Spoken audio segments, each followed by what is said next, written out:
मैं स्टार्ट कर देता। ओके, अब एक बार जस्ट सब ने मुझे बता देना, जितने भी 22-23 पार्टिसिपेंट हैं, तो आप लोगों ने मुझे जस्ट इतना बता देना कि मेरा वॉइस क्लियर है। यस सर, क्लियर है। ओके, सो हम अब स्टार्ट कर सकते हैं। बिल्कुल सब काफी आ गए, इतने रिस्पॉन्स काफी होता है। ओके, मैंने जी अपनी स्क्रीन भी शेयर कर दी है। मेरी स्क्रीन आप लोगों को नजर भी आ रही होगी। ठीक है, सिंपल सी बात है कि आप लोगों को सबसे पहले मैं एक इन्वायरमेंट क्रिएट करके दिखाऊंगा कि जो हमारा as a web developer environment होना चाहिए, जिसको हम प्रॉपर तरीके से देख सकें या जिसके ऊपर हम प्रॉपर तरीके से काम कर सकें। क्योंकि बेसिक बात आती है इन्वायरमेंट के ऊपर। जब आप लोगों का इन्वायरमेंट नहीं ना होगा तो आप लोग काम नहीं कर सकोगे। अब ये चीज जो है बहुत से आपको यूजर जो है वो स्टार्टिंग पे नहीं बताएंगे।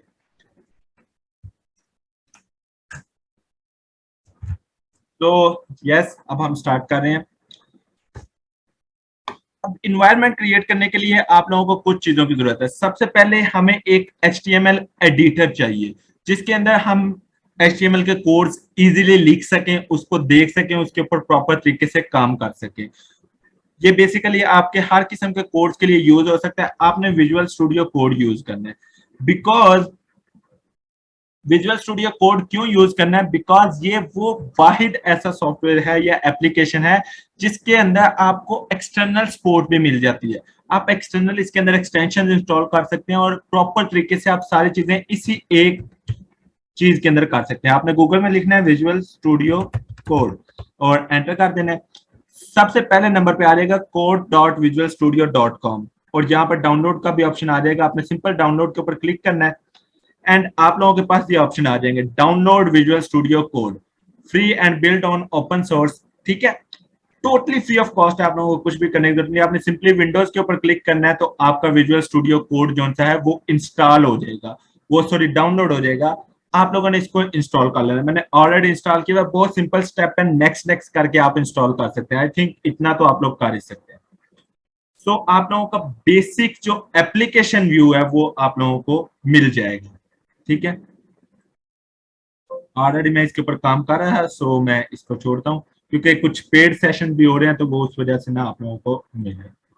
ठीक है, हम न्यू विंडो के ऊपर चलते हैं। आप लोगों को जो बेसिक पहली विंडो मिलेगी हम उसके ऊपर चलते हैं। जी, आप लोगों को जो सबसे पहली वीडियो नजर आएगी, जो सबसे पहला आप लोगों का नजर आएगा व्यू, वो आप लोगों को इस तरह का नजर आएगा। ये चीज आप लोगों को नजर आएगी। ठीक है, ये वेलकम पेज इसका कहलाता है विजुअल स्टूडियो कोड का। तो बेसिकली अभी मैं आप लोगों को विजुअल स्टूडियो कोड के अंदर ही जो चीजें बताने लगा हूं, आप लोगों ने इन चीजों को भी ध्यान से नोट कर लेना है। नोट करने से मरीन है कि आप लोग अपने साथ इस टाइम रजिस्टर रखें एक, और साथ पेंसिल भी रखें और काइंडली अपने आप को म्यूट भी रखें, ये भी बात। ओके, खैर, तो आप लोगों ने क्या करना है जी, ये आप लोगों के पास विजुअल स्टूडियो कोड आ गया। यहाँ पे लेफ्ट साइड पे आप लोगों को कुछ ऑप्शन नजर आ रहे हैं। इसमें सबसे पहला ऑप्शन है एक्सप्लोर का, सर्च का, सोर्स कंट्रोल का, रन एंड डिबग का और एक्सटेंशंस का। हमें जो मेन चीज इस टाइम चाहिए वो एक्सटेंशन चाहिए।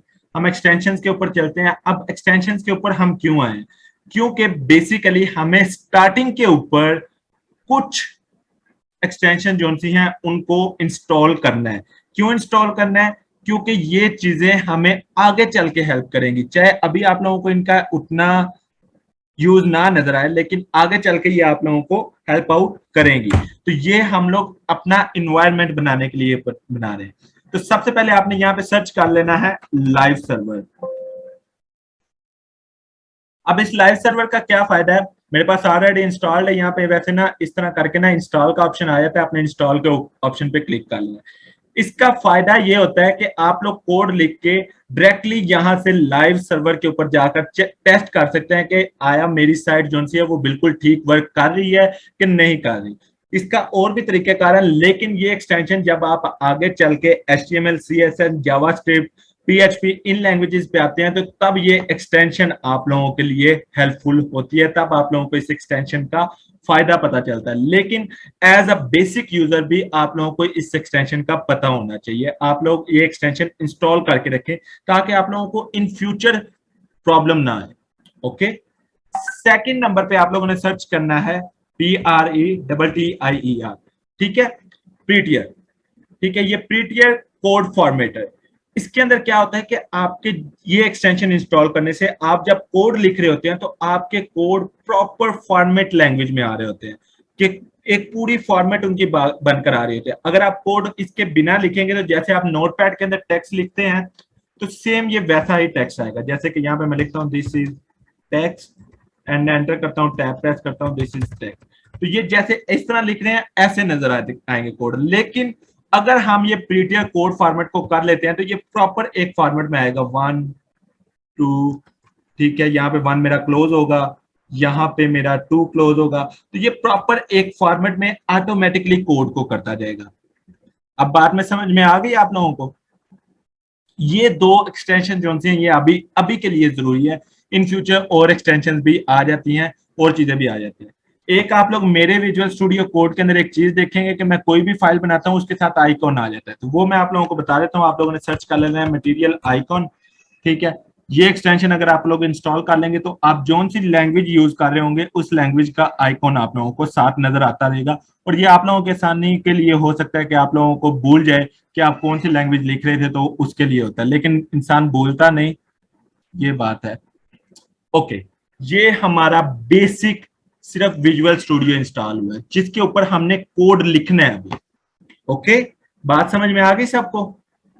अगर यहां तक सबको क्लियर है तो 1 प्रेस कर दे चैट में। बस मैं सब लोगों को साथ कनेक्ट रख के चलूंगा ताकि मुझे भी पता रहे कि कितनी ऑडियंस मेरे साथ एंगेज रही है। वेट, ओके ओके हो गया। अब बात करते हैं वेबसाइट के ऊपर। आप लोग HTML किस लिए सीख रहे हैं? वेबसाइट्स बनाने के लिए, आप लोगों की प्रॉपर वेबसाइट्स बनाने के लिए। तो पहले हम चलते हैं, एक चीज देखते हैं कि वेबसाइट्स वर्क कैसे करती हैं। Now we are on our PowerPoint. यहां पर मैंने एक छोटी सी चीज बनाई है कि हाउ डू वेबसाइट्स वर्क, कि वेबसाइट वर्क कैसे करती है। वेबसाइट के पीछे 3 चीजें होती हैं, HTML, CSS, जावास्क्रिप्ट। अब ये जावास्क्रिप्ट की जगह पे आजकल बहुत सी और लैंग्वेजेस आ गई हैं, बट जो मेन जो लैंग्वेजेस हैं वो है HTML और CSS, ठीक है। ये दो तो बिल्कुल बेसिक लैंग्वेज है। आप दुनिया के कोई भी लैंग्वेज वेबसाइट बना रहे हैं, वेब एप्लीकेशन बना रहे हैं, डेस्कटॉप एप्लीकेशन बना रहे हैं, उसमें इन दोनों लैंग्वेजेस का रोल जरूर होगा, ठीक है। अब थर्ड नंबर पे वो जो चीज आ गई जावास्क्रिप्ट, इसके अल्टरनेटिव भी चीजें आ जाती हैं, but JavaScript one of the basic language है जो कि यूज की जाती है। अब बात करते हैं कि HTML क्या है। HTML स्ट्रक्चर और लेआउट है। यहां पर नीचे मैंने एक घर की एग्जांपल ली है कि अगर आप एक घर की बात करें तो उस घर को कहां पे होना चाहिए, ठीक है, कौन कौन सी चीज कहां पे होनी चाहिए, ये चीज जो सी है ये हमारी कहलाती है स्ट्रक्चर, ठीक है। तो ये स्ट्रक्चर जो सा है वो क्या है, वो है हमारा HTML। वेबसाइट हमारा घर है, उसका स्ट्रक्चर के वो उसके अंदर कौन कौन सी चीजें हैं वो सारी क्या है, हमारी ये HTML लैंग्वेज है। ओके, यहां तक चीज समझ आ गई? आप स्ट्रक्चर कह सकते हैं, लेआउट कह सकते हैं, या एक मैप कह सकते हैं कि जो आपकी वेबसाइट को प्रॉपर शो करवा रहा है कि आपकी वेबसाइट के अंदर क्या क्या चीजें हैं। वो हमारी क्या है, लैंग्वेज HTML है, जो कि हम ये इस सेशन के अंदर सीखने वाले हैं। सेकंड नंबर पे लैंग्वेज आ जाती है CSS। CSS क्या है, वो आपकी स्टाइलिंग करता है कि अच्छा इस वेबसाइट के अंदर मतलब वेबसाइट के बजाय अभी हम घर की बात करते हैं कि स्टाइल के अंदर क्या रहता है, घर के अंदर कलर क्या होगा, कौन सी चीज कितने परसेंटेज होगी, कितना उसका साइज होगा, किस जगह पे नजर आएगी, किस जगह पे शो होगी, ये सारी चीजें हमारी आ जाती हैं CSS के अंदर। वेबसाइट के अंदर हम उसको कहते हैं CSS, कैस्केडिंग स्टाइल शीट्स, ठीक है। ये आपकी स्टाइलिंग के लिए यूज होते हैं, आपकी वेबसाइट को स्टाइल्स देने के लिए। एंड वहीं पर अगर हम बात करें जावास्क्रिप्ट, तो घर की एग्जांपल में हमारे पास जावास्क्रिप्ट ऐसे काम करता है कि अगर हमने बटन को नीचे किया है तो फैन ऑन होना चाहिए कि लाइट ऑन होनी चाहिए।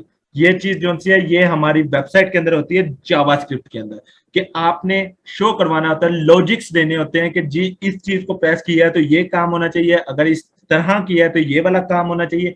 ये सारी चीजें आ जाती हैं जावास्क्रिप्ट के अंदर।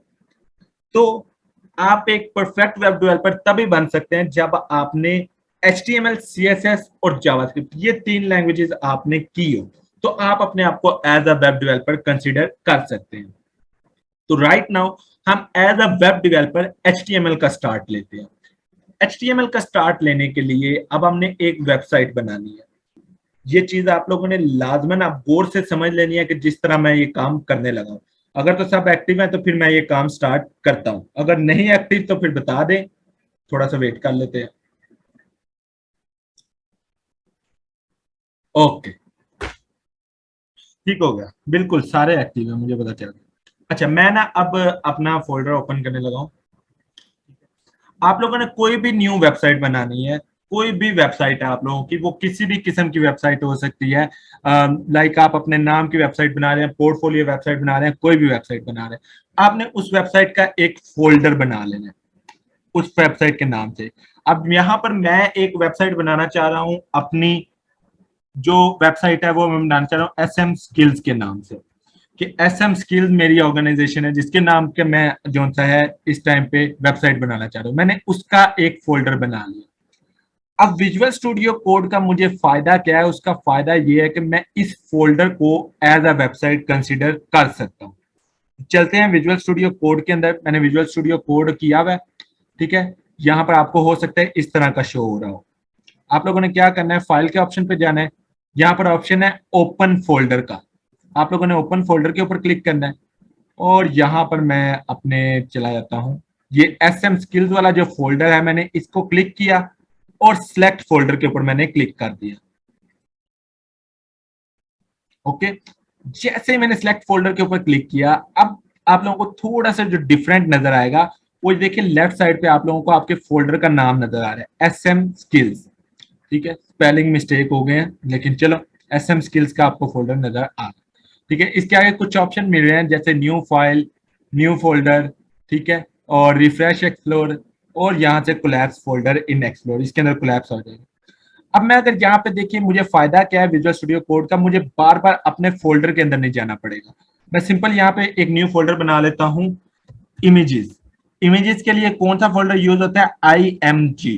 ठीक है, ये इमेजेस के लिए यूज होता है। मुझे इसके लिए आसानी रहती है कि हाँ, इसके अंदर मेरा फोल्डर इमेज का पड़ा हुआ है। मेरे सारी पिक्चर्स जितनी भी मैं वेबसाइट में यूज करने वाला हूँ वो इसी फोल्डर के अंदर होंगी। मैं इमेजेस को ओके कर देता हूँ। अब मैंने ये फोल्डर तो विजुअल स्टूडियो कोड के अंदर बनाया है, तो क्या मेरे ओरिजिनल फोल्डर के अंदर ये फोल्डर बन चुका है? अगर मैं देखूं तो यहाँ पर ये फोल्डर जो सा है नजर आ रहा है। जी गफरान अहमद, आपका क्या क्वेश्चन है? आपने हैंड रेज किया, ठीक है, आप बताएं। जो भी क्वेश्चन है आप चैट में लिख दें जल्दी से, ठीक है, ठीक है, ओके। अब हम आगे चलते हैं। देखें, जो हमारा ओरिजिनल फोल्डर है उसके अंदर भी फोल्डर बन चुका है। दैट्स मीन कि हम अपने पूरे इस फोल्डर को यहां से भी कंट्रोल कर सकते हैं टोटली तौर पे। अब ये चीज समझ में आ गई। अभी हमने बिल्कुल ये अपना इन्वायरमेंट बना रहे हैं। ये सारी चीजें तो आप लोगों ने समझ ली हैं। ये आप लोगों का बेसिक इन्वायरमेंट क्रिएट हुआ है अभी। अब हम बात करते हैं कि जब आप एज अ वेबसाइट डेवलपर चल रहे होते हैं, या जब आप एज अ वेबसाइट डेवलपर एक वेबसाइट बना रहे होते हैं, तो आप लोगों को बेसिक क्या चीजें चाहिए होती हैं अपनी वेबसाइट के अंदर। ये इमेज वाला फोल्डर मैं डिलीट कर रहा हूँ अभी के लिए, जस्ट आप लोगों को बताने के लिए। मैं इसका नेम भी चेंज कर लेता हूँ, SM स्किल्स, ठीक है, ओके। रिफ्रेश कर लेता हूँ, open folder and here we go, ठीक है। चलिए, अब ये हमारा जी बेसिक सा आप लोगों के सामने हमारा इन्वायरमेंट बन गया है। अब इसी इन्वायरमेंट को लेकर हम लोग चलने वाले हैं। आप लोगों को पता चल गया कि आप लोगों ने इन्वायरमेंट कैसे क्रिएट करना है। अच्छा, अब काफी लोग जो उनसे ना, उन लोगों को प्रॉब्लम क्या आती है ना, कि जब आप यूट्यूब पे सीखेंगे या किसी जगह पे सीखेंगे, वहां पर आपको इन्वायरमेंट बनाना नहीं सिखाते। जब इन्वायरमेंट बनाना नहीं सिखाते, जब आप लोगों को इन्वायरमेंट का नहीं पता होता, तो आप लोग क्या करते हो ना, कि आप लोगों की HTML फाइल डेस्कटॉप पे कोई पड़ी हुई है, कोई आप लोगों के किसी फोल्डर में पड़ी हुई है तो वो उसका उस टाइम पे आपको नुकसान नहीं नजर आता। लेकिन जब आप उसके अंदर इमेजेस कॉल करते हैं, जब वीडियोस कॉल करते हैं, या फिर जब आप कॉल करते हैं किसी सोर्स लिंक को, तो तब वो आप लोगों के पास एरर शो करवाते हैं। और वो उस टाइम पे फिर वो आप लोग मुझे मैसेज करोगे, या फिर हो सकता है आप लोग ढूंढने बैठ जाओगे नहीं मेरे पास तो ये काम वैसे नहीं हो रहा। बेसिकली क्या होता है कि हम लोगों ने इन्वायरमेंट क्रिएट किया होता है और वीडियोस बना देते हैं। अगले जो स्टूडेंट्स हैं जो बेसिक समझ रहे होते हैं उनको ये चीज नहीं समझ आ रही होती कि इन्वायरमेंट भी क्रिएट करना उतना ही जरूरी है। समझ में आ गई ये सारी चीजें, क्यों मैंने इतना ऑलमोस्ट मैंने 24 मिनट्स आप लोगों के लिए ये चीज समझाने के लिए, ठीक है। अब हम इसके बाद बात कर रहे थे कि हमें एक वेबसाइट के अंदर चीजें क्या क्या चाहिए होती हैं। तो बेसिकली अब हम बात करने वाले हैं कि हमें फोल्डर्स क्या क्या चाहिए होते हैं। फोल्डर से क्या मुराद है कि फोल्डर्स के अंदर हमारा डाटा किस तरह अरेंज होगा। तो जो पहला हमारा फोल्डर होता है वो हमारा होता है, आप लोगों ने मेरा नेम लिखने का तरीका भी देख लेना है, एसिड्स। ठीक है, अब मैंने ये अंडरस्कोर एसिड्स लिखा है। अंडरस्कोर से क्या मीन होता है, जब भी आप एज अ वेब डेवलपर जो सा काम कर रहे होते हैं तो अंडरस्कोर का मीन होता है कि आप लोग इसको एज अ सब फोल्डर यूज कर रहे हैं, कि फोल्डर के अंदर मेरा फोल्डर है। ठीक है, एसिड्स के तौर पे आप यूज करेंगे। ठीक है, इस एसिड्स के फोल्डर के अंदर आपका नेम आ जाएगा जी, पिक्चर्स या इमेजेस। इमेजेस के लिए हमेशा आईएमजी का फोल्डर हो जाता है। ठीक है, आईएमजी का फोल्डर आ जाता है। अगर आप लोगों की कोई वीडियोस यूज हो रही हैं तो वीडियोस का फोल्डर आ जाता है। ठीक है, अगर आप लोगों के कोई फाइल्स हैं डाउनलोडेबल तो आप उनका फोल्डर बना सकते हैं। ये सारी चीजें आ जाती हैं एसिड्स के अंदर। ठीक है, या फिर आप लोग एसिड्स के अंदर एक और तरीकाकार भी होता है कि आप लोग एसिड्स के अंदर सिंपल रख दें जेएस फाइल। जेएस का क्या मीन है कि जावास्क्रिप्ट फाइल। ठीक है, सीएसएस केस्केड स्टाइलिंग शीट्स की जितनी फाइल्स होती हैं वो सीएसएस के फोल्डर में आ जाती हैं। ये मैं फोल्डर्स के अंदर फोल्डर्स आप लोगों को बता रहा हूँ। पीएचपी फाइल्स अगर आपकी हैं तो वो तो पीएचपी तो डायरेक्टली आ जाता है, पीएचपी के फोल्डर की आप लोगों को अलग से जरूरत नहीं पड़ती। लेकिन बेसिक मेन आपके एसिड्स के अंदर ये दो फोल्डर आप बना लें। आप लोग ये तरीका रखिएगा, एसिड्स के अंदर आपके ये दो फोल्डर बनेंगे। देन इमेजेस का फोल्डर आप लोगों का अलग से बनेगा। ठीक है, इमेजेस के अलावा आप लोग देखें कि हो सकता है आप लोगों को डबल साइट्स बनानी पड़ जाए। डबल साइट से मीन कि एक साइट के अंदर आप दूसरी साइट को लिंक कर रहे हैं, लेकिन वो भी आप लोगों ने बनानी है। तो आप दूसरी साइट का अदर साइट का फोल्डर भी रख सकते हैं, या फिर सिंपल अभी के लिए मैं यहाँ पर अदर रख रहा हूँ। ये जो बेसिक फोल्डर है ये हमारे पास होते हैं। इसके बाद हमारे पास जो मेन फाइल आती है index.html। अब ऑनलाइन सर्वर्स के अंदर क्या है कि ऑनलाइन सर्वर्स के अंदर index.html, इंडेक्स जो नाम है, हम .html को भी खत्म करते हैं। ये जो इंडेक्स चीज है ये सर्वर्स के अंदर as a home page count होती है। होम पेज क्या होता है, होम पेज लेट्स सपोज मैं यहाँ पर विजुअल स्टूडियो कोड को ओपन करता हूं तो ये इसका होम पेज है। ठीक है, तो बेसिकली ये इसका होम पेज जो है ये index.html या इंडेक्स के नाम से बनाया गया है बैकएंड पे, जिसकी वजह से ये होम पेज शो हो रहा है। आप लोगों को ये चीज मैं समझा दूं। ठीक है, आप लोग अगर तो यहाँ पे लिख देते हैं ना इंडेक्स, तो सर्वर को ऑटोमेटिकली पता है कि ये होम पेज है पूरी वेबसाइट के अंदर। इंडेक्स का सिर्फ एक ही पेज होता है पूरी की पूरी वेबसाइट के अंदर, ये भी चीज बता दो, इंडेक्स। लेकिन अगर आप इसका नाम रख देते हैं होम, तो फिर आप लोगों को सर्वर को बताना पड़ेगा कि यस मेरा होम जो सा है वो इंडेक्स नहीं है, मेरा होम है, मैंने उसका पेज का नाम होम रखा हुआ। तो इस क्लैश से बचने के लिए हम डायरेक्टली क्या करते हैं, इंडेक्स ही रखते हैं, सॉरी। अब इसके बाद आप लोग डॉट लिखते हैं और डॉट के बाद आप फाइल की एक्सटेंशन देते हैं। फाइल की एक्सटेंशन से क्या मुराद है कि आप किस लैंग्वेज में फाइल लिख रहे हैं। ठीक है, वो पीएचपी में हो सकता है index.php, index.css, लेकिन css शो नहीं होती, index.php शो होती है, या फिर index.html।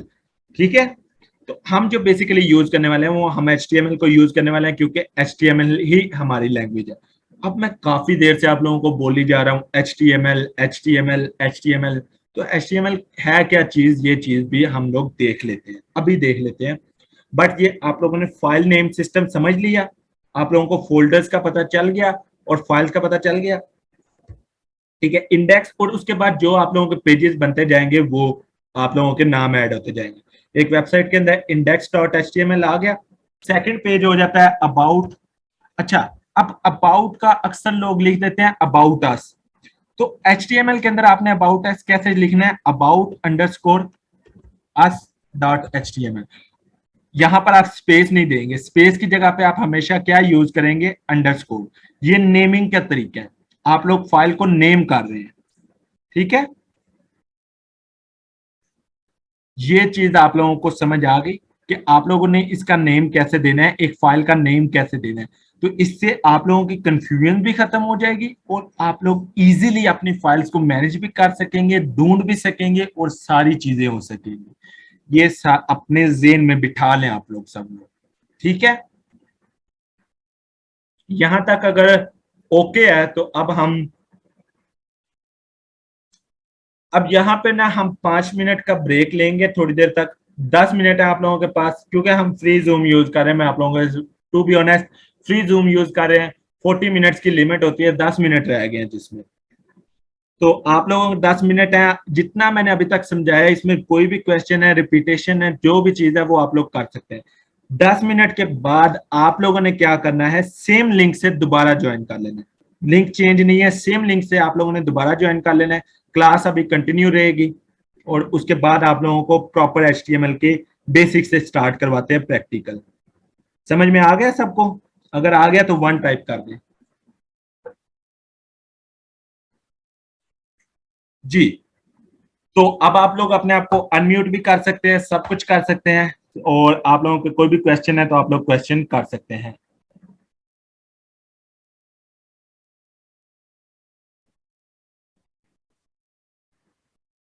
जो भी क्वेश्चन है आप लोग कर सकते हैं। और बेसिकली अब इसके बाद वाली जो मीटिंग है वो हमारा सारा प्रैक्टिकल होगा, ठीक है। वो जो कि मैं इस मीटिंग के खत्म होने के बाद स्टार्ट करूंगा, ठीक है, वो आप लोगों को पता ही है।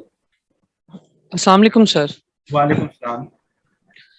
सर मैंने आपसे ये पूछना था कि जैसे कि बाज़ों का जो वेब डेवलपिंग बेसिकली वर्डप्रेस के थ्रू भी हो रही होती है, तो उसके अंदर भी क्या लैंग्वेज इसका यूज आ रहा होता है, या वो सिंपली एक वो कह लें कि जैसे कि सॉफ्टवेयर टाइप हम उसे कह सकते हैं कि वर्डप्रेस के थ्रू इजीली हम सिंपली वेबसाइट बना सकते हैं, डोमेन होस्टिंग परचेज कर सके।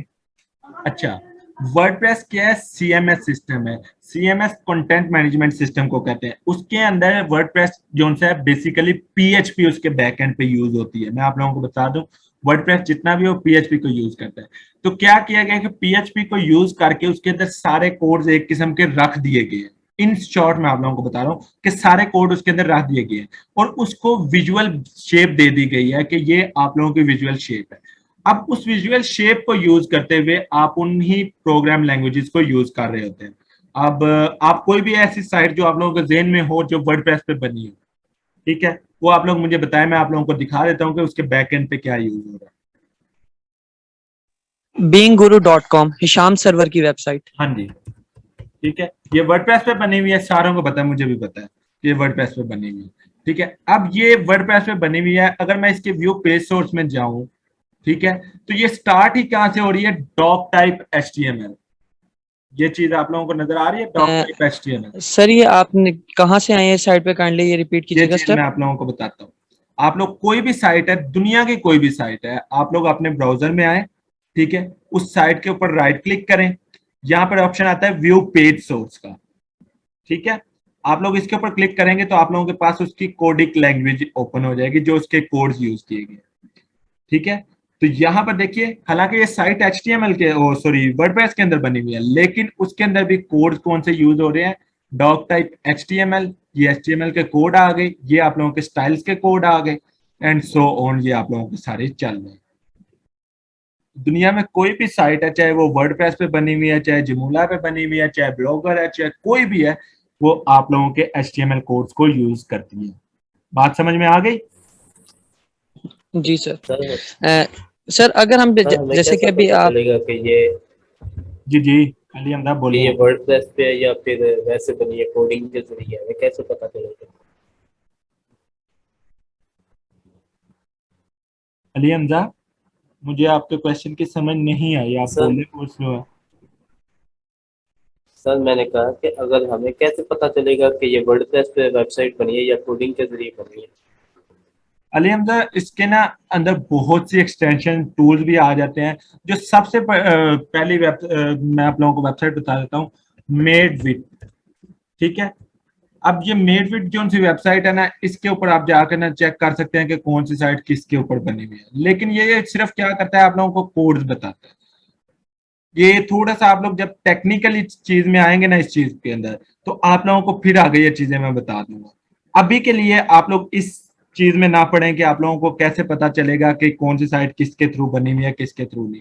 अगर ये चीज मैं समझाने लग गया तो टेक्निकली थोड़ी चीज हो जाएगी, और काफी बिगनर है यहाँ पर जिनको ये चीज समझ नहीं आएगी। अच्छा सर, मैंने आपसे एक चीज और पूछनी थी, आवाज जैसे कि नहीं आ आप रही। अभी आप जैसे कि हमें HTML की वेबसाइट जो है बनाना, ये भी आप दिखाएंगे कि किस तरीके से हम HTML के थ्रू वेबसाइट बना सकते हैं। जी जी। तो अगर सर हम ये जैसे HTML, CSS और जावा यानी लैंग्वेजेस को हम खुद यूज करके, जैसे कि एक तो एक प्लेटफॉर्म है ना, वर्डप्रेस हो गया या डिफरेंट और जो 2-4 प्लेटफॉर्म्स हैं, उनके थ्रू डायरेक्ट बना लेना। इनके बगैर अगर हम डायरेक्ट लैंग्वेज को यूज करके अगर हम बनाते हैं वेबसाइट, तो क्या हमें तभी डोमेन और होस्टिंग को परचेज करना पड़ेगा? डोमेन होस्टिंग आपको ऑनलाइन एक्सपोजर देने के लिए, ठीक है, वो उसके बगैर तो आप लोगों की कोई वेबसाइट आप समझ लें कि आप ऑनलाइन इंटरनेट पे नहीं शो करवा सकते। इंटरनेट पे लाने के लिए आपको डोमेन एंड होस्टिंग की जरूरत पड़ती है। ठीक है, अब दूसरी बात, आपके दूसरे क्वेश्चन का आंसर कि वर्डप्रेस क्यों नहीं यूज करते हम, ये कोड्स ही क्यों यूज करते हैं। तो बेसिकली वर्डप्रेस जो होता है वो यूज किया जाता है, हर जगह पे यूज किया जाता है। ऑलमोस्ट हर कोई आजकल वर्डप्रेस पे ही काम करना पसंद करता है। लेकिन वर्डप्रेस के अंदर जो आप लोग थीम देख रहे होते हैं, आप लोग थीम अपलोड करते हैं और उसको थीम को आप लोग एडिट करते हैं, या फिर आप एलिमेंटर के अंदर कोई न्यू थीम बनाते हैं, एलिमेंटर को यूज करके उसके अंदर थीम को लेकर आते हैं। तो उन सारी चीजों से बचने के लिए आप लोग क्या करते हैं, कोड सीख रहे हैं, आप लोग डायरेक्टली कोड के ऊपर वो काम कर सकते हैं। ठीक है, एज अ थीम डेवलपर आप लोग अगर ये लैंग्वेजेस सीख लेते हैं तो आप वर्डप्रेस के थीम बना सकते हैं। एज अ थीम डेवलपर मैं आप लोगों को बता देता हूं, वर्डप्रेस थीम डेवलपर, ठीक है, सैलरी। अब इसकी मैं अगर सैलरी की बात करूं तो ये स्टार्टिंग, ये देखें, अगर 1 to 4 ईयर का आपका एक्सपीरियंस है तो स्टार्टिंग इसकी हो रही है 3,99,893। स्टार्टिंग आपकी सैलरी यहां से हो रही है। खुद आप लोग आइडिया लगा सकते हैं कि अब आप लोगों को थीम डेवलपर बनना है या किसी का थीम लेके यूज करना है। सिंपल सा मैंने आप लोगों को आंसर दे दिया। सर ये वाला जो थीम है, ये बेसिकली जो है ये लैंग्वेज जावास्क्रिप्ट की बनी होती है थीम्स, या CSS होती है, या तीनों ये यूज हो रही होती है इसके अंदर भी? जो वर्डप्रेस का थीम होता है ना, वो बेसिकली यूज किया जाता है HTML, CSS, PHP and JavaScript, 4 languages को यूज करके। बेसिकली उसके अंदर PHP ज्यादा यूज हो रही होती है। Okay sir. सर अगर हमने एक कोडिंग टाइप में, जैसे कि लैंग्वेज तो और भी हैं, ठीक है, अगर हम लोग जैसे कि एक लिहाज से बिल्कुल ही हम जीरो हैं अभी, तो आप हमें क्या सजेस्ट करते हैं कि हमारी जो टॉप प्रायोरिटीज लैंग्वेजेस होनी चाहिए जिसमें हमें फुल एक्सेल करना चाहिए, वो कौन सी होनी चाहिए, और कहाँ से स्टार्टअप लेके किस लैंग्वेज पे हमें एंड करना चाहिए? बेसिकली फील्ड तो ये ऐसी है, एंड तो खैर कहीं होता ही नहीं है, लेकिन कहाँ से स्टार्ट करके कितना एक्सेल हमें और किस फील्ड के अंदर करना चाहिए ये जी एज अ बिगनर? आप लोगों के सामने मैंने एज अ बिगनर ही ये 3 लैंग्वेजेस लिखी है, HTML, CSS एंड जावास्क्रिप्ट। ठीक है, HTML आप लोगों को 60% आ गया, ओके है। CSS 60% ओके है। जावास्क्रिप्ट आप लोगों को 40% आ गई है, ओके है। आप web developer, as a web developer आप अपना करियर स्टार्ट कर सकते हैं। फिर इसके साथ साथ आप कंटिन्यू करें PHP को। PHP के आगे सब लैंग्वेजेस आ जाती हैं, वो सारी सीखें, PHP लेवलर, ये सारी चीजें जब आप सीख लें उसके बाद आप आगे चलें पाइथन वगैरह के ऊपर, वो लैंग्वेजेस सीखें, और उसके बाद आप आ जाए बैक एंड के ऊपर, MySQL डेटाबेसिस के ऊपर, इन चीजों के ऊपर आ जाए। तो फिर आप लोग जो है आहिस्ता आहिस्ता वेब डेवलपमेंट को सर करते जाएंगे। अच्छा, मुझे 8 साल हो गए, मैं आप लोगों को 8 साल, लेकिन अभी तक भी मुझे सारी लैंग्वेजेस नहीं आती। आप मुझे मंडी का रेट पता लगा तो सब कुछ पता लग गया जब मैं चारों बेटा। और कोई क्वेश्चन? 1 मिनट रह गया, 1 मिनट के बाद मैं पानी पीऊंगा, पानी पी के फिर हम कंटिन्यू करेंगे। सर इन 3 लैंग्वेजेस के थ्रू जो है हम लोग कोई वेबसाइट बना के उसको पब्लिकलाइज कर सकते हैं? बिल्कुल कर सकते हैं, बिल्कुल लोग करते भी हैं और होते भी हैं, बिल्कुल होती है। Okay sir. एक बंदा सिर्फ क्वेश्चन कर रहा है, बाकी सारे सुन रहे हैं। अगर इन सारी में से अगर हम फलां भी सीख ले किसी एक पे एक्सपर्ट होना चाहिए ना कि लैंग्वेजेस जो सी है ना, उनके अंदर आप लोग जितनी ज्यादा लैंग्वेजेस सीखेंगे ना, उतना आपको बेनिफिट है। आप लोगों को अगर अभी उसका बेनिफिट नहीं मिला तो आगे चल के जब आप प्रोफेशनल लेवल पे चले जाएंगे तब आपको उसका बेनिफिट नजर आएगा। तो लैंग्वेजेस जो हैं इनके अंदर आप चलें, मेरे से पहले ही काफी पार्टिसिपेंट ने ज्वाइन कर लिया, अच्छी बात है। वॉइस किसके पास नहीं आ रही? ओके है वॉइस मेरे ख्याल से।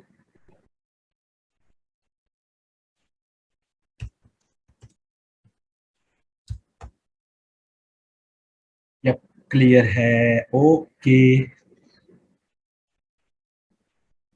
ओके, अब डायरेक्टली जो है ना हम स्टार्ट करने वाले हैं काम अपना,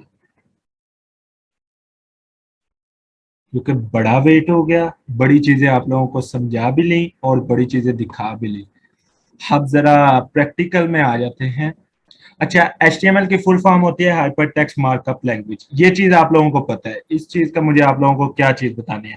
हाइपर टेक्स्ट मार्कअप लैंग्वेज जो सी है उसको हम कहते हैं HTML। इसकी शॉर्ट फॉर्म हम HTML काउंट करते हैं, ठीक है। HTML is the code that is used to structure a web page and its content. The component used to design the structure of website are called HTML। ठीक है, HTML के आगे जो कंपोनेंट्स होते हैं उनको हम एज अ HTML टैग्स समझते हैं। अब HTML टैग क्या चीज है? HTML टैग वो चीज है जिसके अंदर आपके पूरे का पूरा एक एलिमेंट लिखा होता है। ओके, ये हमारा जी HTML टैग है। इसका ये स्ट्रक्चर मैंने यहाँ पे बनाया हुआ है। इसके अंदर क्या होता है कि ये जो लोअर देन और ग्रेटर देन, ये जो दोनों हैं इनके दरमियान में जो चीज लिखी होती है इसको हम कहते हैं एलिमेंट। कि ये हमारा एलिमेंट है। एलिमेंट आपके टैग को डिफाइन कर रहा होता है कि आपका टैग है क्या और किस टैग का क्या काम है। ये चीज अभी हम प्रैक्टिकल में देख लेते हैं। और जी, 2 तरह के टैग होते हैं, एक को हम कहते हैं ओपनिंग टैग, एक को कहते हैं क्लोजिंग टैग। ओपनिंग टैग का और क्लोजिंग टैग का हमें आइडिया किस तरह होता है? ओपनिंग टैग जो होता है वो बिल्कुल सिंपल होता है, ये देखिए बिल्कुल सिंपल। आप लोगों ने ओपन टैग जो है वो देख लिया कि ये बिल्कुल सिंपल है। क्लोजिंग टैग के अंदर आपको ये बैक स्लैश का साइन मिल जाएगा। जो बैक स्लैश का साइन होता है वो अगर किसी टैग में तो दैट्स मीन के वो क्लोजिंग टैग। ओपनिंग टैग और क्लोजिंग टैग के बिल्कुल दरमियान में आप लोगों का कंटेंट लिखा होता है, जो कि आपका कंटेंट विजिबल होता है, जो दूसरे यूजर्स को नजर आ रहा होता है। तो ये चीज आप लोगों की आ जाती है HTML टैग के अंदर। अब आप लोगों ने HTML टैग समझ लिया, ये बेसिक HTML का टैग है। HTML के टैग जो हैं, कई ऐसे टैग हैं जिनके अंदर क्लोजिंग टैग की जरूरत नहीं होती, आपके जस्ट ओपनिंग टैग से काम चल जाता है। ठीक है, जस्ट एक ही टैग होता है उसका और वही क्लोजिंग टैग वही ओपनिंग टैग भी कहलाता है। ओके, ये चीज आप लोगों को मैंने पहले बता दी। अब हमारे पास SM स्किल्स का फोल्डर ओपन है, विजुअल स्टूडियो कोड के अंदर हम आ गए। अब सारा काम हमारा इसी के अंदर होने वाला है। तो SM स्किल्स के अंदर हम पहले एक फोल्डर बना लेते हैं इमेजेस का, क्योंकि हमें ज्यादा काम अभी इमेजेस के साथ ही होगा, तो हम इमेजेस का फोल्डर बना लेते हैं। इसके साथ ही मैं एक न्यू फाइल बना रहा हूं, जो कि मेरी इमेजेस के फोल्डर के अंदर नहीं होगी, मेरी SM स्किल्स वाले फोल्डर के अंदर होगी। यहाँ पे मैं क्लिक करता हूँ और यहाँ पर न्यू फाइल बनाता हूँ, उसका नाम देता हूँ इंडेक्स, कि ये हमारा होम पेज है .html। ठीक है, index.html मैंने लिखा, एंटर किया तो मेरे पास index.html की ये फाइल ओपन होकर आ गई है, आप लोगों के सामने है। बिल्कुल ओके है, बिल्कुल ब्लैंक है आप लोगों की फाइल। यहाँ पे आपको इसका सिर्फ आइकॉन नजर आ रहा है, ये चीजें नजर आ रही है। अब एक और चीज आप लोगों ने यहाँ पर देखिएगा कि मैं यहाँ पे कुछ भी लिख रहा हूँ तो बहुत ही छोटा छोटा लिखा जा रहा है। तो आप लोग विजुअल स्टूडियो कोड के अंदर इसके फॉन्ट्स को भी बढ़ा सकते हैं। कैसे बढ़ा सकते हैं? यहाँ से मैं सेटिंग्स के ऊपर क्लिक करता हूँ, सेटिंग्स के ऊपर दोबारा क्लिक करता हूँ, मेरे पास यहाँ पर सेटिंग्स आ जाएगी। यहाँ पे मैं सर्च करता हूँ फॉन्ट, ठीक है। अब यहाँ पर ये मेरा फॉन्ट्स का सेक्शन आ गया, तो मैं इसका यहाँ से फॉन्ट साइज जो सा है वो कर देता हूँ 22, ठीक है। अब 22 करके मैं क्लोज कर देता हूँ। अब ये थोड़ा सा आप लोगों को बड़ा नजर आएगा, ठीक है। अब ओके, ये चीज आप लोगों के लिए, अगर आप इसको छोटे रखना चाहते हैं छोटा भी रख सकते हैं, नहीं तो बड़ा भी आप लोग लिख सकते हैं। ओके,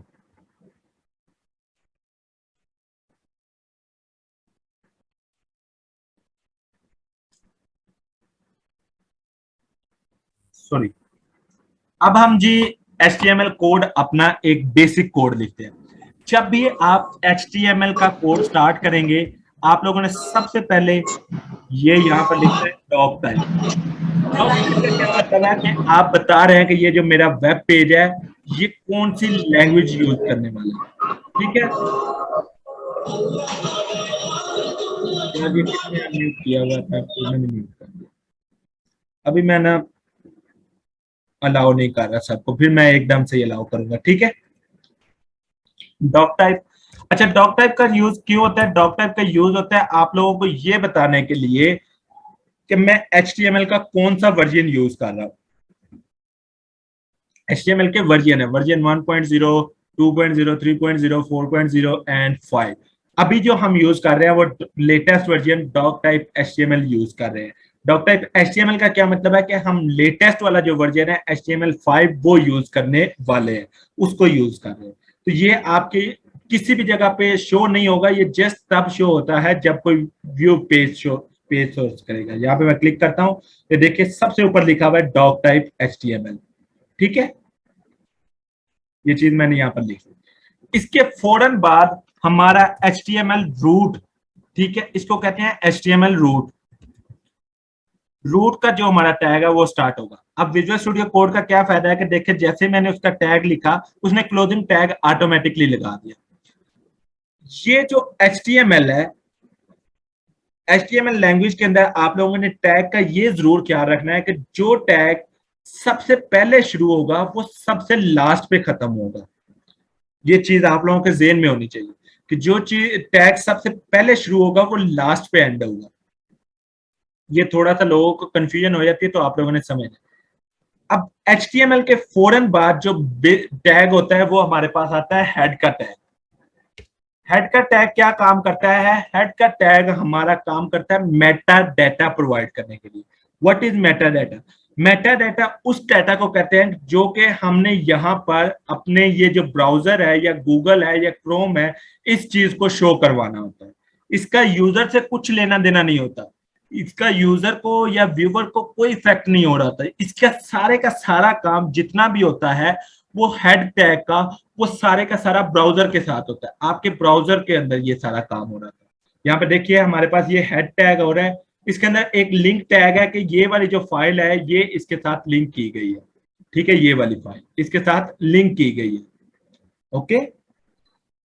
तो ये हेड टैग के अंदर है। और यहाँ पर अगर मैं पूरी वेबसाइट ओपन करूं तो इसके अंदर ये इमेज यहाँ पर डायरेक्टली नहीं नजर आ रही, अनलेस कि ये किसी थंबनेल में यूज की गई हो, ये देखें, अदरवाइज ये पिक्चर नजर नहीं आ रही। तो यही चीज आ जाती है कि इन सारी चीजों के लिए आप ब्राउजर के लिए हेड टैग को यूज करते हैं। ये हेड टैग यहाँ पे क्लोज हो गया। अब इसके बाद जो हमारा टैग यूज होगा वो बॉडी टैग यूज होगा।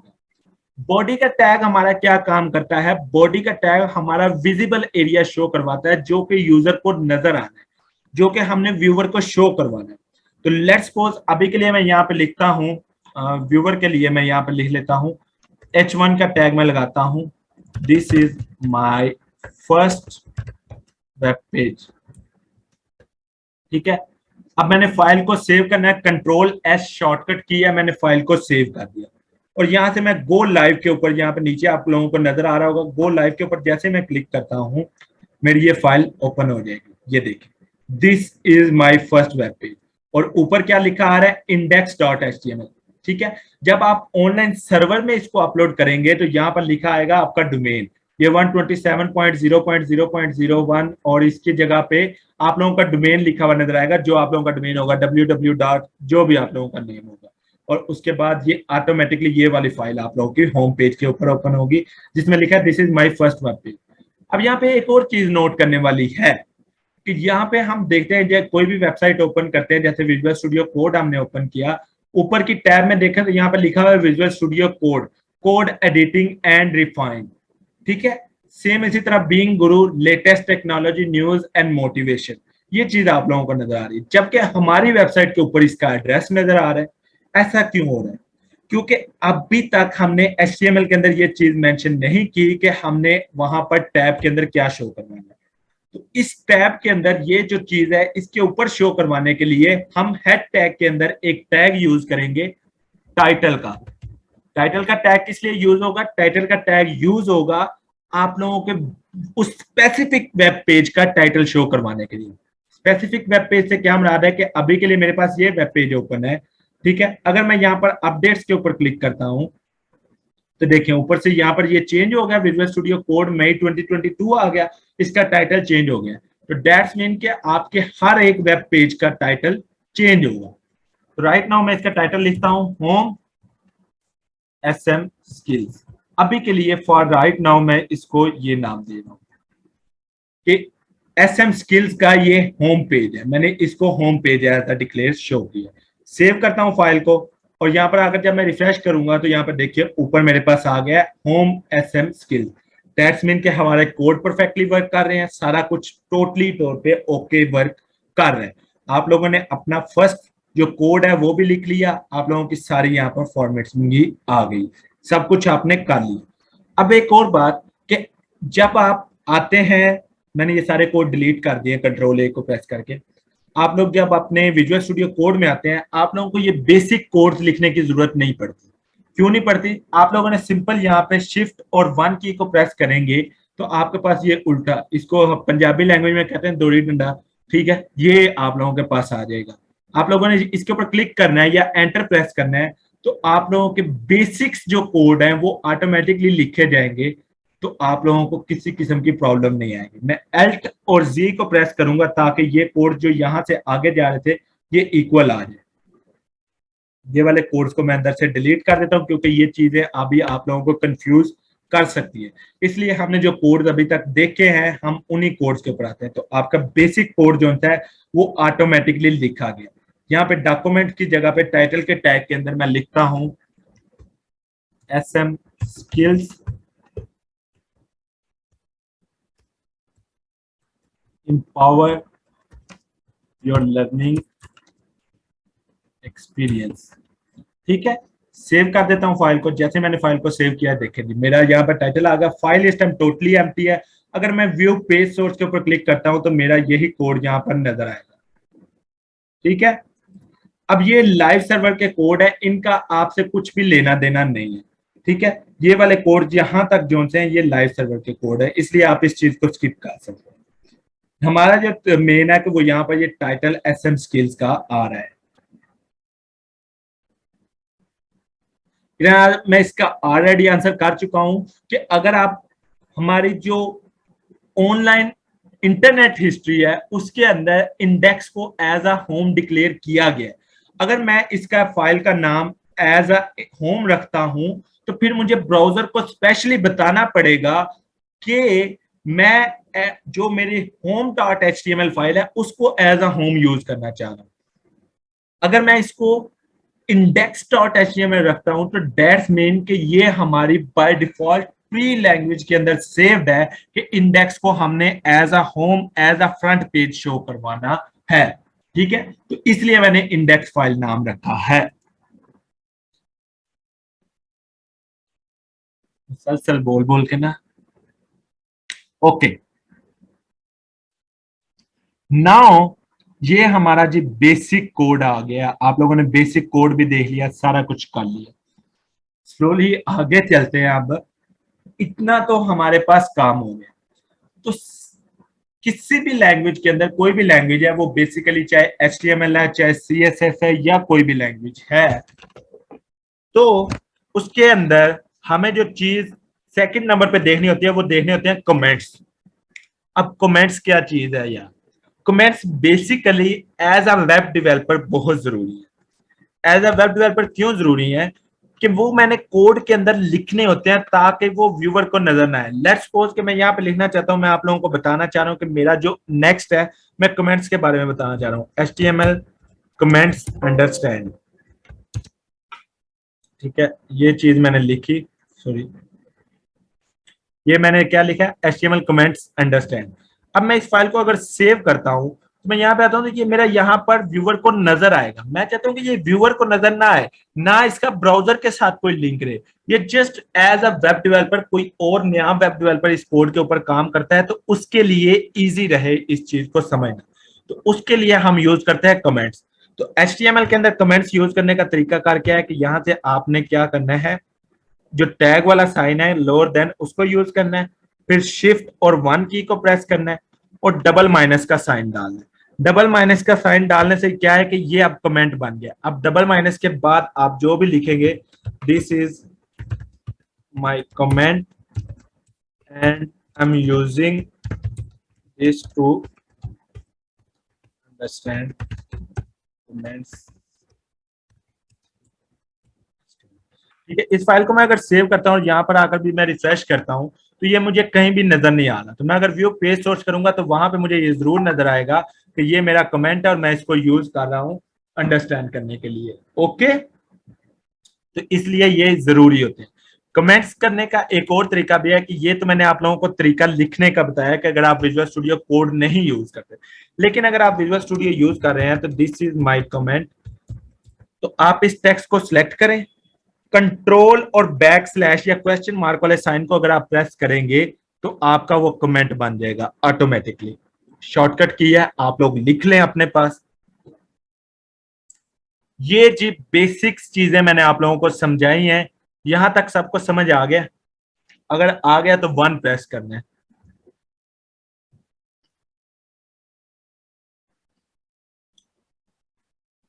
कोई भी 1 नहीं प्रेस कर रहा? ओके,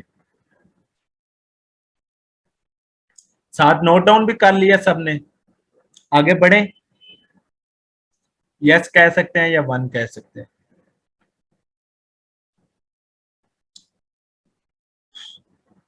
ओके ओके,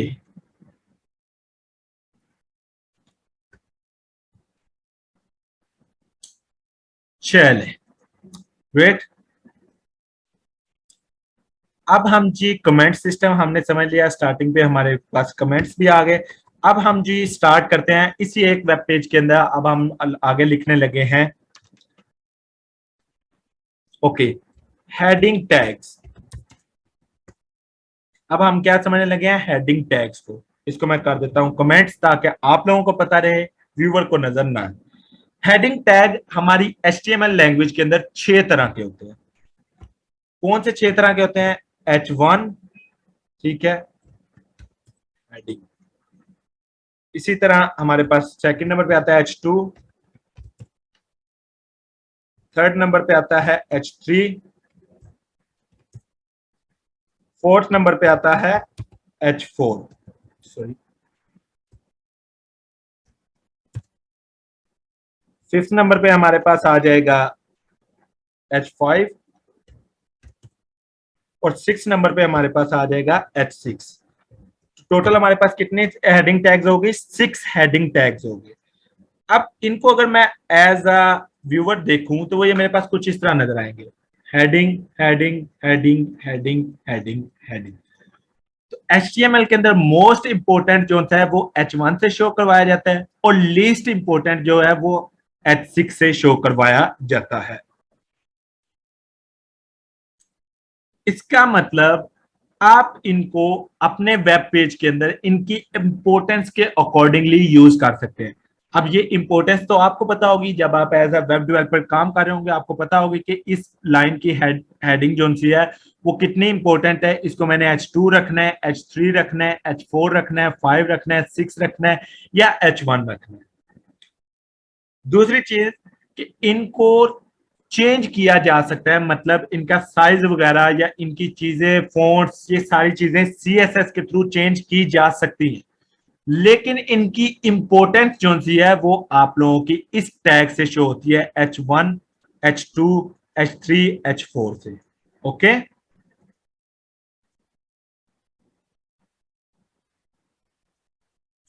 यार ये विंडो 10 जिसका नेम है ना, इसको वीडियो स्टॉप कर ले अपनी।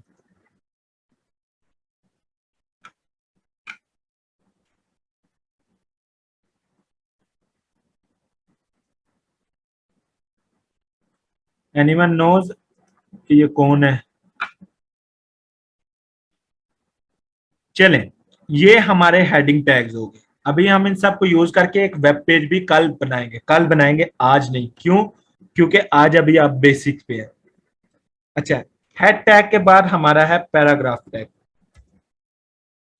पैराग्राफ टैग को तो आप लोगों को मेरे ख्याल से एक्सप्लेन करने की जरूरत भी नहीं है। सिंपल सिंपल सा टैग है कि अगर आप P लिख के टैग के अंदर लिखते हैं तो this will be my paragraph and I'm using this as sample। ठीक है, पैराग्राफ आपका मल्टीपल लाइंस का भी हो सकता है, डिफरेंट चीजों का भी हो सकता है। ये आपको पैराग्राफ टेक्स्ट शो हो रहा है। ठीक है, पैराग्राफ के बाद मैंने आप लोगों को कुछ टैग्स बताए थे, tags without and tag. Simple, इनका नाम मुझे जेहन से अभी निकल गया। ठीक है, इनको कोई नाम देते हैं, अगर किसी के जेहन में है तो बता दे, लेकिन अभी के लिए ठीक है। इसके अंदर हमारे पास आ जाता है BR टैग। ठीक है, BR टैग क्या होता है? ब्रेक रो। इसका वर्ड क्या है? ब्रेक रो। ब्रेक रो से क्या मीनिंग है कि ये जो लाइन चल रही है, मल्टीपल लाइन के ऊपर हमारा कोई पैराग्राफ आ रहा है, तो उसके अंदर अगर हम BR टैग को यूज करते हैं तो वो हमारी लाइन को ब्रेक कर देगा। अब इसको प्रैक्टिकल करके देखते हैं। यहाँ पे मैं पैराग्राफ एक लिखता हूं, सैंपल मैंने पैराग्राफ लिखा। हाँ, सेल्फ क्लोज टैग होता है, मोहम्मद असद खान ने बताया, मेरे नाम जेहन से निकल गया था। सेल्फ क्लोज टैग इनको कहा जाता है। तो ये आप लोगों के पास चीज देखें, आप लोगों के पास पैराग्राफ मल्टीपल लाइन पे आ रहा है। मैं चाह रहा हूँ कि ये जहाँ पे QUAE है, यहाँ से आगे जितना पैराग्राफ है वो सेकंड लाइन पे चला जाए। तो इसके लिए मैं इससे पहले यूज करूंगा BR टैग। ठीक है, BR टैग का क्या, ब्रेक रो कर देगा। और मैं अगर इसका देखूं तो ये देखिए, इसके बाद से लाइन जो सी है वो नेक्स्ट लाइन से स्टार्ट हो रहा है। पैराग्राफ हमारा सेम है लेकिन लाइन नेक्स्ट के ऊपर चला गया। ओके, इसके बाद एक और इस तरह का टैग होता है HR का टैग। HR का टैग क्या काम करता है? हॉरिजेंटल रो। ठीक है, इसका क्या काम है कि एक लाइन बना देता है आपके वेब पेज के अंदर। यहां पर देखिए, ठीक है, अगर मैं इस फाइल को सेव करता हूं, सेव करके मैं वहां पर आकर ब्राउजर के अंदर रिफ्रेश करता हूं इसको, तो ये देखिए हमारे पास एक लाइन बनकर आ चुकी है। तो ये हॉरिजेंटल रो HR के टैग के साथ हमारे यहाँ पर शो है। इसी तरह मजीद कुछ टैग होते हैं जैसे कि स्पैन का टैग। ठीक है, ये डिफरेंट टैग जो है वो आप लोग यूज कर सकते हैं डिफरेंट चीजें करने के लिए। इनको हम टैग्स विदाउट एंड टैग्स भी कह देते हैं। इनमें जो मोस्ट इंपोर्टेंट टैग होता है वो इमेज का टैग होता है।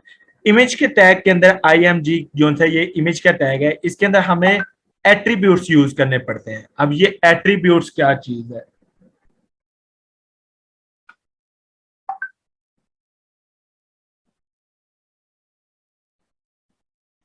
सॉरी, एट्रीब्यूट्स के ऊपर बात कर लेते हैं। ये यहां से बात निकल आई कि एट्रीब्यूट्स क्या चीज है।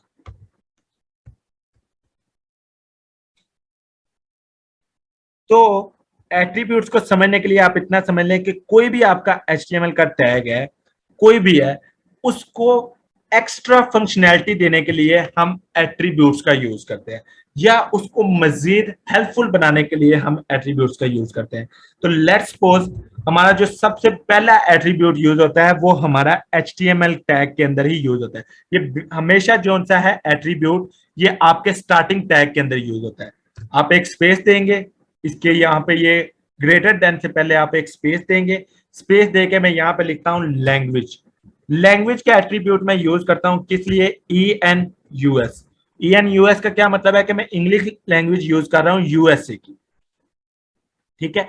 तो ये आप लोगों का HTML टैग के अंदर सबसे पहले यूज होता है लैंग्वेज का ऑप्शन। तो ये लैंग्वेज का एट्रीब्यूट क्या हमें शो करवाता है, ये हमें ये शो करवाता है कि ये जो हमारा वेब पेज है ये इंग्लिश लैंग्वेज में हो रहा है, क्योंकि दुनिया में सिर्फ इंग्लिश लैंग्वेज तो नहीं है, और भी बहुत सी लैंग्वेज हैं। तो इन लैंग्वेजेस को ब्राउजर को शो करवाने के लिए हम HTML के अंदर एट्रीब्यूट यूज करते हैं लैंग्वेज का, ठीक है। लैंग मतलब लैंग्वेज, ठीक है। यहाँ पे देखिए अगर मैं इसके ऊपर थोड़ी देर माउस रखता हूं तो मुझे बता रहा है helps define the language of an element, ठीक है। सेम इसी तरह जो मोस्ट इंपॉर्टेंट है इमेज टैग, इसके अंदर दो एट्रीब्यूट्स बहुत ज्यादा यूज होते हैं, सोर्स का और अल्टरनेटिव टेक्स्ट का। ये एट्रीब्यूट किस लिए यूज होते हैं कि अगर हमारी इमेज यहाँ पर सोर्स फाइल पे मौजूद नहीं है तो अल्टरनेटिव का एट्रीब्यूट हम उस सूरत में यूज करते हैं कि सोर्स फाइल पे अगर हमारी फाइल मौजूद नहीं है तो अल्टरनेटिव में हमें टेक्स्ट शो करवाए। जैसे मैं यहाँ पे करवाता हूं here will be an image, ठीक है। सेव करता हूं तो अब अगर मैं रिफ्रेश करता हूं तो यहाँ पे देखिए लिखा हुआ आ रहा है here will be an image। मैं थोड़ा जूम, ये देखें here will be an image, यहाँ पर इमेज का साइन बना हुआ है। क्यों बना हुआ है? क्योंकि यहाँ पर इसको कोई फाइल नहीं मिली। लेकिन मैं अगर इसको कोई फाइल कॉल कर देता हूं या कोई फाइल यहाँ पर बुला लेता हूं तो फाइल किस तरह कॉल की जाती है वो भी आप तरीका समझ लें। उसके लिए आपको इसी वेबसाइट के फोल्डर के अंदर एक इमेज फाइल रखनी पड़ेगी। मेरे पास डाउनलोड्स के अंदर काफी फाइल्स पड़ी हुई हैं, मैं यहाँ पे एक इमेज फाइल यहाँ पर रख लेता हूँ। इमेज के फोल्डर के अंदर आया, यहाँ पर पेस्ट कर दी।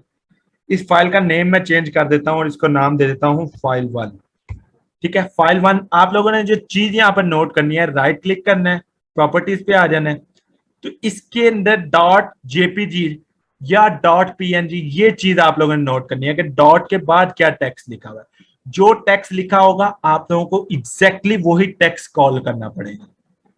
तो अब कॉल करने का तरीका देखते हैं कि सोर्स के अंदर हम इमेज फाइल को कॉल करना चाह रहे हैं तो कैसे कॉल करूंगा। मैं सोर्स के अंदर लिखता हूं, मुझे पहले इस फोल्डर को कॉल करना पड़ेगा क्योंकि मेरी फाइल जो है फोल्डर के अंदर पड़ी हुई है। तो मैं यहाँ पे डायरेक्टली लिखूंगा IMG।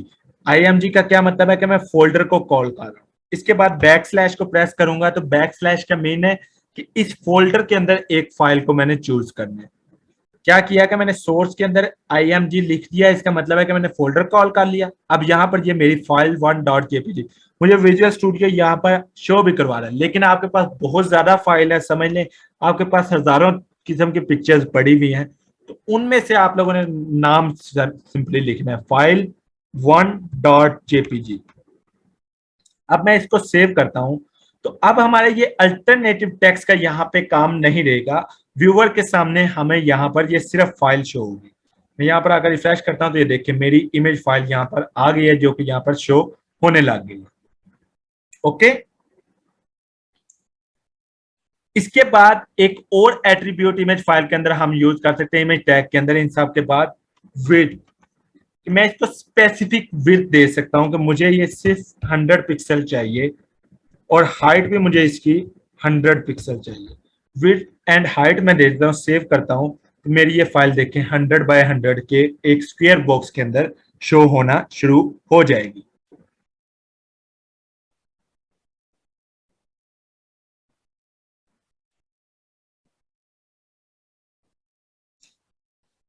जी यहां पर जी हमारा ये बेसिक सेक्शन था जो कि सारा चलता आ रहा था। ये हमने इमेज भी कॉल कर ली, हमने ये ऊपर भी चीजें देख ली, एट्रीब्यूट्स भी देख लिया, सारा कुछ कर लिया। इस सब के बाद एक और बेसिक टैग होता है लिंक टैग या फिर एंकर टैग। आप दोनों में से कोई भी इसको नाम दे सकते हैं, दोनों ही नाम यूज होते हैं। वैसे जो प्रोफेशनल डेवलपर हैं वो इसको एंकर टैग कहते हैं, ठीक है। एंकर टैग क्या होता है? एंकर टैग आपके लिंक करने के लिए यूज होता है। तो मैं एक लिखता हूं, ये हमारा टोटल टैग होता है, इसके अंदर हमने कंटेंट भी देना होता है और HRF का मतलब है हमने सोर्स देना है कि इसको हमने कहां पे लिंक करना है। तो राइट नाउ मैं इसको लिंक करना चाह रहा हूं कि मैं इसके ऊपर जैसे क्लिक करूं तो ये वेबसाइट ओपन हो जाए। इसका लिंक मैं कॉपी कर लेता हूं। लिंक कॉपी करने के बाद मैं जी इसको यहां पर RF के अंदर लिख देता हूं। ये जी मेरा लिंक यहां पर आ गया। इसको हम कहते हैं अच्छा, ये लिंक भी दो तरह के होते हैं, मैं आप लोगों को ये भी थोड़ी सी चीज अभी बता देता हूँ, ठीक है। Open code studio, visual studio code या कोड विजुअल कोड स्टूडियो, ठीक है। अब ये open visual code code studio, ये हमारा टेक्स्ट नजर आएगा यहाँ पर, ये देखें नजर आ रहा है, ठीक है। इसके ऊपर अगर मैं क्लिक करता हूं तो ये मेरे पास यहाँ पर code.visualstudio.com वो मेरा लिंक ओपन होकर आ गया। चीज आप लोगों को समझ में आ गई। अच्छा, लिंक जो से ना लिंक करना, इसको कहते हैं लिंक दो तरह के होते हैं, एब्सोल्यूट और रिलेटिव, ठीक है। एब्सोल्यूट को क्या कहते हैं? एब्सोल्यूट सोर्स का मतलब होता है जो आपकी वेबसाइट पे मौजूद नहीं है, आप एक्सटर्नल वेबसाइट से ले रहे हैं, एक्सटर्नल डाटा, जितना भी आप लोगों का एक्सटर्नल डाटा आ रहा होता है उसको हम कहते हैं एब्सोल्यूट, और जो इंटरनल डाटा आ रहा होता है उसको हम कहते हैं relative. In our web page, अगर हम अपने इस वेब पेज की बात करें तो इसमें ये जो हमने इमेज कॉल की है ये हमारा रिलेटिव है, लेकिन ये जो हमने लिंक कॉल किया है ये हमारा एब्सोल्यूट है, ठीक है।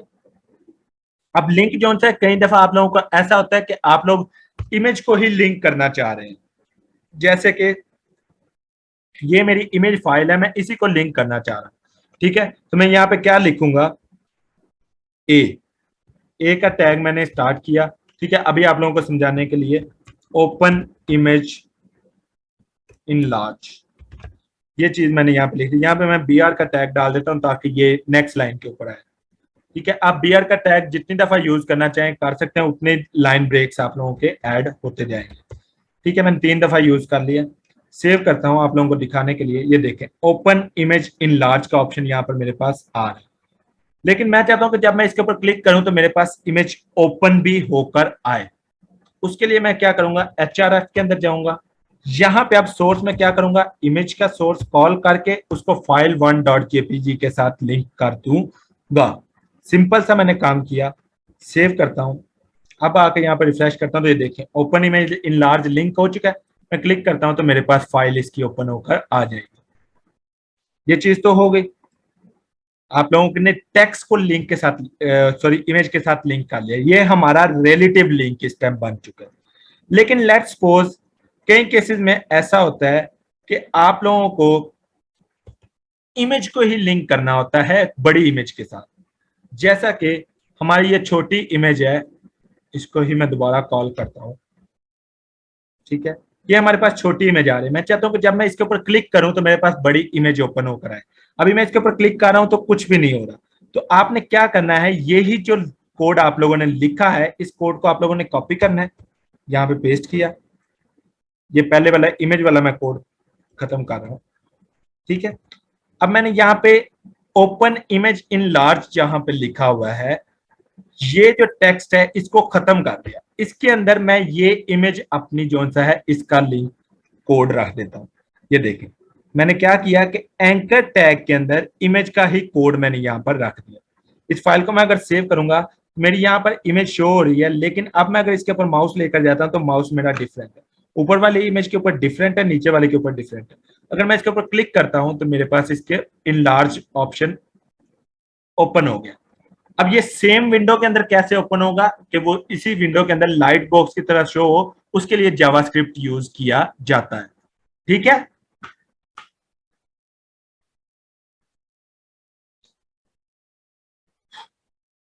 एक और चीज, आप लोगों को कैसे पता चलेगा कि यहाँ पे लिंक लगा हुआ है? अगर मैं यहाँ पे माउस लेकर जाऊं तो यहाँ पर अगर आप नीचे नोट करें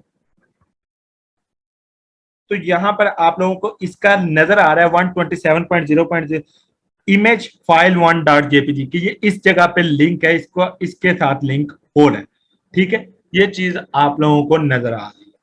आप जरूरी नहीं है कि आप इस इमेज के ऊपर इमेज ही लगा सकते हैं, आप इसको कहीं भी लिंक कर सकते हैं। अगर मैं इसको यहां से चेंज कर दूं फाइल 1, ये इन चीजों को चेंज करके मैं इसकी जगह पे लिख देता हूं www नहीं https, आप लोगों को ये देना पड़ेगा google.com, कि मैं जब इस इमेज के ऊपर क्लिक करूं तो google.com मेरे पास ओपन होनी चाहिए, ठीक है। अब मैं अगर इस इमेज के ऊपर क्लिक करता हूं तो यहाँ पे देखिए google.com मेरे पास ओपन होकर आ रही है।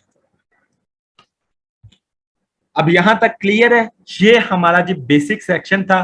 5 मिनट रह गए हैं, 5 मिनट के अंदर आप लोगों के कोई क्वेश्चंस हैं, कोई भी चीजें हैं वो आप लोग बोल सकते हैं। इंशाल्लाह कल जो है हम एडवांस लेवल पे जाके अपना पूरे के पूरी एक वेब स्ट्रक्चर बनाएंगे पूरी वेबसाइट का, जो कि आपकी पोर्टफोलियो वेबसाइट होगी। हम रिज्यूमे वेबसाइट, पोर्टफोलियो वेबसाइट के अकॉर्डिंगली अपनी वेबसाइट का स्ट्रक्चर बनाएंगे, जिसके अंदर हम सारी चीजें शो करवाएंगे। ओके, ये हमारे बेसिक टैग्स हैं। एचटीएमएल के टैग्स तो बहुत ज्यादा है, बहुत ज्यादा है, लेकिन ये अभी हमारे बेसिक टैग थे। ओके हो, अब मैंने अनम्यूट करने का भी ऑप्शन रख दिया है। अब आप लोग क्वेश्चन कर सकते हैं यार।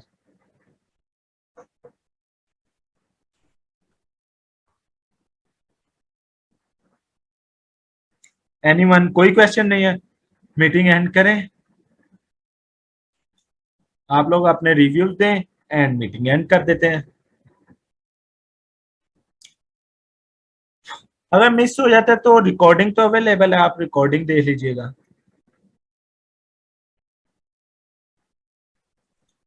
यार ये रिकॉर्डिंग का लिंक कहाँ से मिलेगा? ग्रुप में कंप्लीट शेयर हो। आ जाएगा। ये एंटेशंस क्यों यूज कर रहे हैं?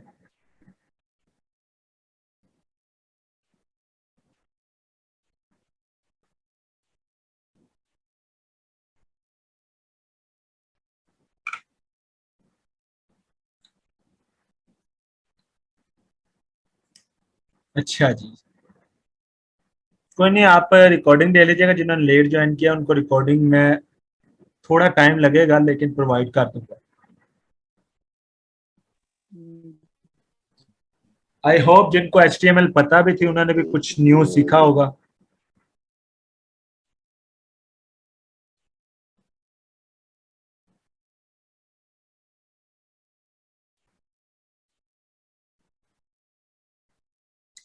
ओके, एक चीज मैं आप लोगों को बता दूं, आप लोगों को मैं चीज इतना बड़ा मैंने आप लोगों का इन्वायरमेंट क्यों क्रिएट किया है। ये मैंने स्टार्टिंग के 23 मिनट्स आप लोगों के क्यों मैंने एक किस्म के लिए हैं, आप लोगों को सिर्फ समझाने में क्यों लिए हैं कि लेट्स सपोज मेरी एक फाइल है यहाँ पर बनी हुई है। मैं एक फाइल बना लेता हूँ यहाँ पे, न्यू टेक्स्ट, नोटपैड के अंदर बना लेते हैं। ठीक है, इसको मैं फाइल को डेस्कटॉप पे बना लेता हूँ, डेस्कटॉप पे, डेस्कटॉप एचटीएमएल। ठीक है, अब ये मेरी एचटीएमएल की फाइल यहाँ पर आ गई। ठीक है, मैं इसके अंदर कोई भी कोड लिखता हूँ। स्टार्टिंग में करता हूँ doc type HTML, HTML, HTML and किया। मैं सिर्फ आप लोगों को समझाने के लिए एक चीज कि मैंने इतना बड़ा लेक्चर आप लोगों को क्यों दिया।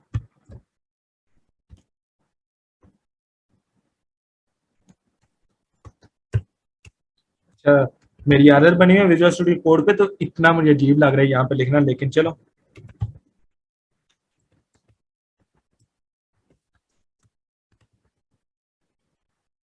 सेम इसी तरह मैं इधर दे देता हूँ H1।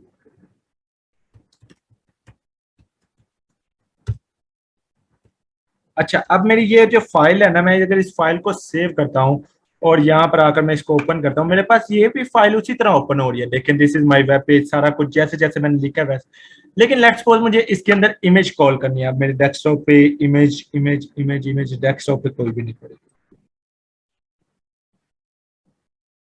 तो मेरे लिए बहुत ज्यादा प्रॉब्लम हो जाएगी। अभी के लिए मैं आप लोगों को बता रहा हूँ कि मेरे लिए प्रॉब्लम हो जाएगी। अब ये न्यू फोल्डर है, इसके अंदर यहाँ पर ये चैट डॉट टेक्स्ट वाली फाइल को जो सा मैं कॉल करना चाह रहा हूँ, तो मैं कैसे कॉल करूंगा? यहाँ पे लिंक करता हूँ ए,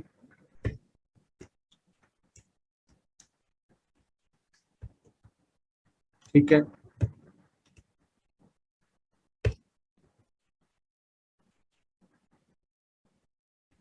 दिस इज माई लिंक। अब मैंने इसको लिंक भी